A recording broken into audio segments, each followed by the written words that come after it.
বিসমিল্লাহির রহমানির রহিম। ছোটবেলা থেকেই মা আমাদের কষ্ট করে মানুষ করেন। মায়ের কর্তৃত্ব বলে শেষ করা যাবে না, মায়ের ঋণ কখনো শেষ করা যাবে না, শোধ করা যাবে না। তাহলে সেই মাকে আপনি বিয়ের পরে নিজের আর অর্থ সম্পদ হওয়ার পরে তাকে কি ছুঁড়ে ফেলে দেবেন? অনেকেই এই কাজটা করেন, নিজের মাকে কি না কি করেন।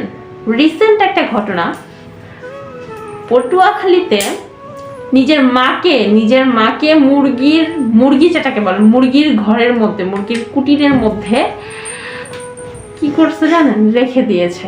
মুরগির কুটিরে মাকে থাকতে জায়গা দিয়েছে। বোঝেন মুরগির কুটির কতটুকু, সেখানে মা বসে থেকে দিন কাটায়। ছেলে যখন বাসায় আসে রাতে, তখন মাকে বাসায় ঢুকতে দেয়। ছেলে যখন বাহিরে চলে যায়, তখন বাসার তালা ঝুলিয়ে দেয় এবং মাকে ওই মুরগির কুটিরে রেখে দেয়। বোঝেন মানুষের মন কেমন হয়ে গিয়েছে। এই ভিডিওটা, এই সিনটা দেখার পর আমার এত খারাপ লাগলো যে মানুষ এত নির্মম কিভাবে হতে পারে ভাই।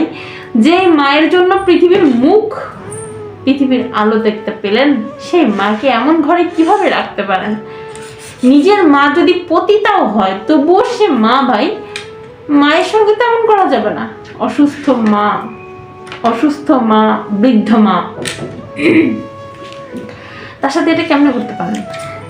এটা করবেন না। আপনি দুনিয়াতে যাই করছেন, আজকে ওই মহিলার পেটে আপনি জন্ম নিয়েছিলেন, এটা মাথায় রাখবেন। এত বাহাদুরি ওই মহিলার পেটেই আপনি হয়েছেন।